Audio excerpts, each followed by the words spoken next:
I got one word for you: debt. Debt is the word of the day. It's been the word of the month. Problem is, we got way too much of it. We are trillions of dollars in debt, and once again, we are at the debt ceiling. The reason we're at the debt ceiling is because the federal government spends more than it collects in taxes, more than it collects in revenue.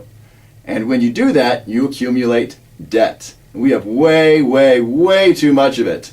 And we are reaching the brink right now. The Republicans are arguing that we need to reduce spending immediately to bring the debt under control. Democrats are saying that we need to authorize an extension, an increase in the debt ceiling to prevent disaster from defaulting on our debt and closing down government services. Now, strangely, I kind of agree with both sides. I agree with Democrats in that we want to prevent defaulting on our loans. Because if we default on government-issued Treasury securities, Treasury bonds, T-bills, short and long-term debt issued by the federal government, if we default on that, the interest rate that we as Americans pay on our debt is going to go up. When we default on our debt, our interest rate is going to go up. So we should prevent that. Now, I agree with Republicans in that we need to start slashing spending immediately. First place, war. We need to cut our military spending. Next place, the other two big expenditures, Medicare and Social Security. You got to cut all three of them if you're going to even come close to a balanced budget, which is what we need. In reality, we need a surplus so we can reduce the deficit rather than continue to expand it year after year after year. Now, where the Democrats, I believe, are wrong is that they believe that if we don't immediately extend the debt ceiling, raise the debt ceiling, that we're going to default on our loans and our credit rating is going to go down and our interest rates that we pay on our debt is going to go up. The reason that's not going to happen is that we have enough money to cover those expenses. We have enough money in the Treasury, and we're going to collect enough money in revenue, in tax revenue, to pay for the servicing of our debt, both the interest and the payments, as well as Social Security and Medicare. And we'll probably have enough for our three wars that are going on right now: Iraq, Afghanistan, and Libya. Iraq and Afghanistan have been going on 10 years. Libya has been going on a couple months now. So we need to figure out what's going to happen. Now, here's what's going to happen. We're going to spend the money necessary to service our debt and Medicare and Social Security without a problem. So even if we don't raise the debt ceiling, we are going to have enough money to pay for the servicing of our debt, being the interest on it, as well as the actual payment of it, as well as Social Security and Medicare. So old people are not going to be kicked out of nursing homes. They're not going to no longer have medical coverage. Those things will be fine. Now, some services may stop. Like I've heard the FAA, the federal agency that governs our airlines, that may close down. And so what's going to happen when that happens? I don't know. I think we can still fly without a federal agency overseeing us. I don't know really what they contribute aside from the TSA, which seems to be hell-bent on touching the private parts of citizens in an attempt to have security. I don't think it makes us any more secure, and I think it's criminal of them to touch us in our most intimate places. So I think we can do it without the FAA, and I think we have reasonable security and standards without the FAA governing flying. So that's one agency that could temporarily close down until the debt situation is figured out. Other non-essential agencies also might shut down, like the SEC, the Securities and Exchange Commission, and the federal agencies that govern, for example, air radio transmission and television. These might shut down. Oh no, what would happen if we don't have the federal government regulating the airwaves? Something might go crazy. So it won't be a complete disaster if the debt ceiling is not raised in the next 24 hours. It will be a disaster if we default on our debt. We can't do that. If we do that, our interest rates are going to go up, and then we're going to be in some real hot water. So what's happening? What are Republicans and Democrats talking about here? Well, Republicans don't want to raise the debt ceiling because they want to look strong for their upcoming elections and upcoming primaries. They want to be a fiscal conservative. They want to cut spending and be really strong about it. The Democrats are saying, look, we need government. We need to be able to spend the money necessary to cover these essential government services. I personally believe that there are very few services the federal government spends their money on that are essential. I think we can get by without most of the things the federal government does and rely on state and local governments. And even without state and local governments, I think a lot of us can get by with very little government intervention in our lives. We are going to take back to Lone Star Politics right here on KVRX. I'm your host, the Doctor of Politics, Dr. Love. So the federal government is really in a pickle right now. What they need to do is quite simply cut spending immediately. After that, they need to somehow raise revenue. Whether that means raising taxes, it might have to come to that. I don't like raising taxes, but if we are in really serious debt troubles, we might need to raise taxes in order to generate more revenue to pay off our debt. But we need to continue to cut spending because otherwise we're just going to get in the same problem over and over again. We have to have chains on the federal government as far as what they can spend, because without restraints, we're going to get in the situation that we're in right now.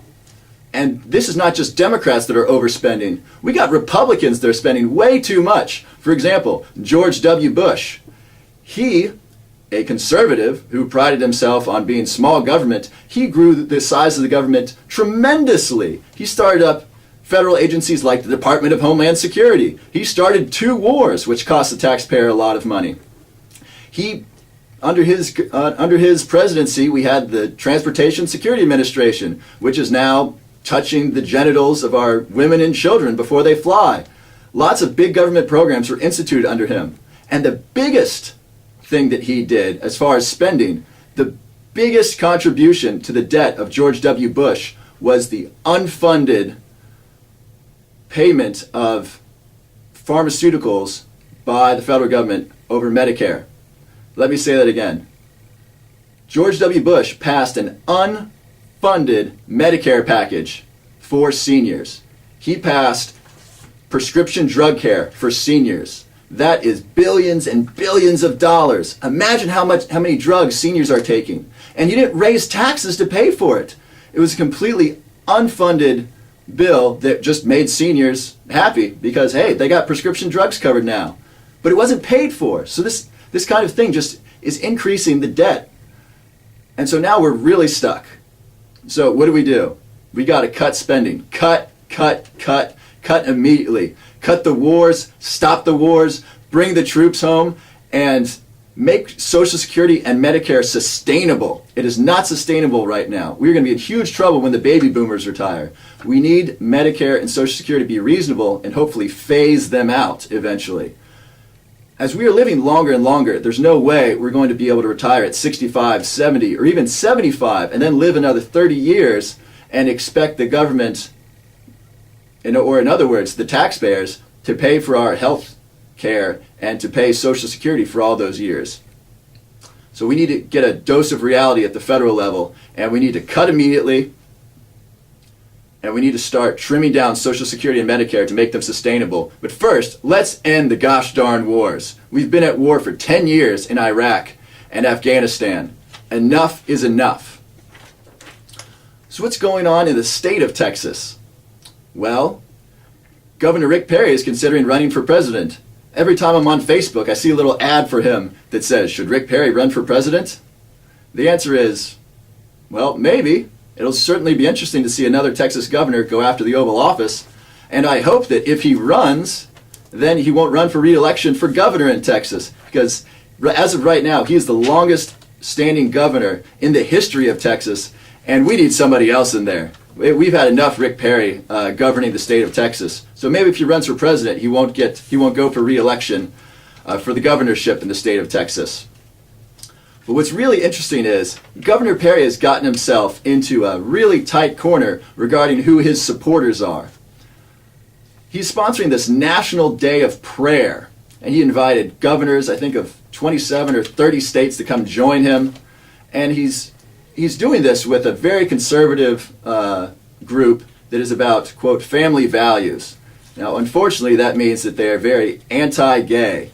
The group he's doing this with is very anti-homosexual, and if people find out just what kind of things this group is saying that he's co-sponsoring this event with, there is no way in heck he's going to get elected, because they're saying some silly, vile things.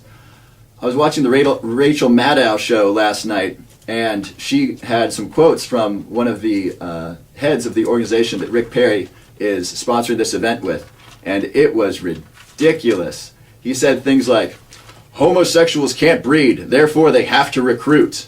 Things like this that are very inflammatory and will not win Rick Perry any friends whatsoever. So right now, Rick Perry is trying to figure out what he's going to do as far as, is he going to go to his own event? Is he going to go to the National Day of Prayer? Is he going to speak? As of right now, I don't think he's even scheduled to speak, even though it's his event. Is he going to shake hands with these very homophobic people? I mean, that'll make a great video clip for Perry's opponents. Here's Rick Perry shaking hands with known homophobics and anti-gay activists. That is not the kind of people you want supporting you, but that's who Rick Perry is in bed with right now. So keep your eye on the news at the national level for Rick Perry and see what he's going to do regarding his National Day of Prayer. It should be interesting. Now let's talk about the city of Austin.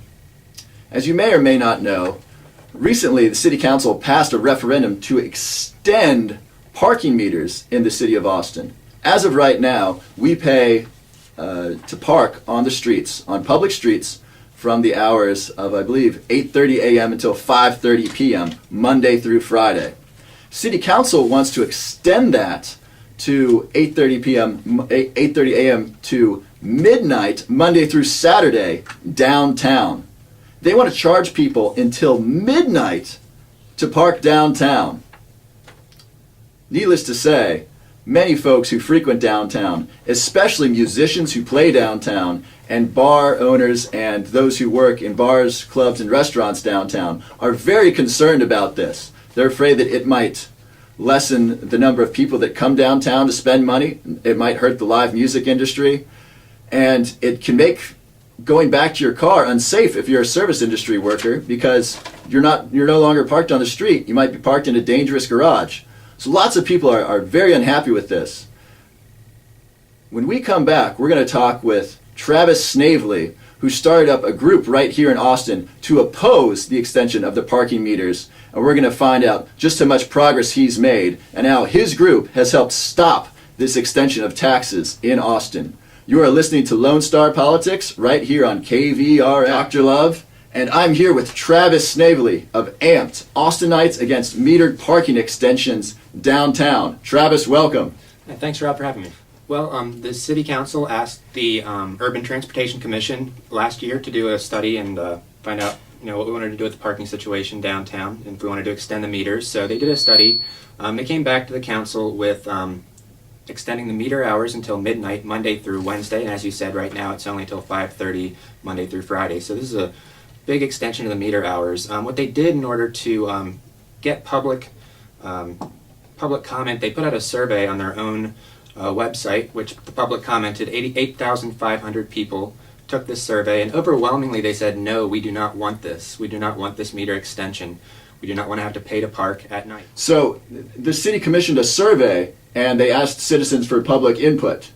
Yes. And can you tell us specifically kind of what the results were? What was the to that? Sure. Well, I guess one of the most telling questions was, what do you choose free parking over convenient parking? 76% of the survey respondents chose free parking over, quote, convenient parking, which I guess means parking in garages. And 81% of those 76% said that they would be less likely to go downtown if the meter hours were extended. It's also interesting that 24% who said they choose convenient parking over free parking, 41% of those 24% said they'd be less likely to go downtown if the meter hours were extended. So I think these are people who might, park in garages. They're not going to be happy when the garage prices go up after the meter hours are extended. It's kind of eliminating competition for the garages and really helping the private garages out.